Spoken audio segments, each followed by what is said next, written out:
The Basilica of San Francesco in Ravenna is a very unique place to visit. And for anybody visiting that city, it's one of the great places. It's a hidden gem to visit that is not on the UNESCO list of places to go. Not only was it Dante's church that he preferred to go to and buried right next to it, and they honor him with the tomb on the side alley in the garden nearby.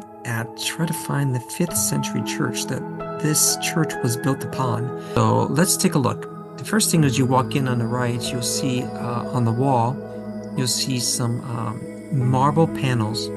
And these panels kind of give you a little bit of hint of probably the 5th, 6th century when the church was first made, because you see the 3D aspects of the upper parts of the capital there, and also you see the peacock display of feathers, or they say sometimes like a shell. That is very common in the 5th, 6th century. And the ones inside also depict probably the early 6th, around the 5th, 6th century, because again, they have the 3D effort made into the marble, which later on simplicity took over beyond this more difficult ways of carving marble. And also you see the birds feeding on the source of life, the cross here.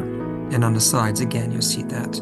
But here you have a cross that is probably a later cross. I call it the double cross with the X in the cross. And this is probably, could be 6th, 7th century.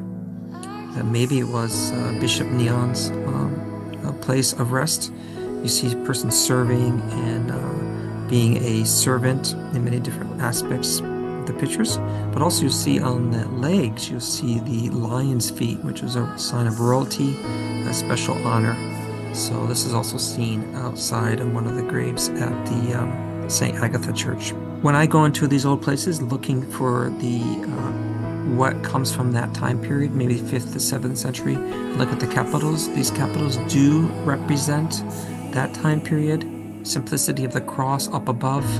They could be replicas of the early church or what's found in other places, because the detail is not as exact, especially on the capitals, but also could be the wear and tear of. You have the altar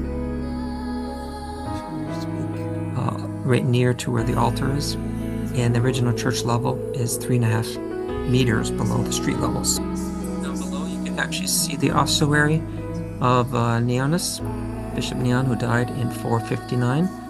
That the mosaics at this level are the original from the original church in the 5th century. And if you do put in the €1 to see the lighting down below, you probably can see the apse and how it curves on the far end, but it is very difficult to see. I did notice that the capitals and probably the pillars here are about 10th, 11th century rendition of what those are, because none of them have crosses and they don't seem to show from the 6th century. Try to make out what this said. My Latin is not that good, so.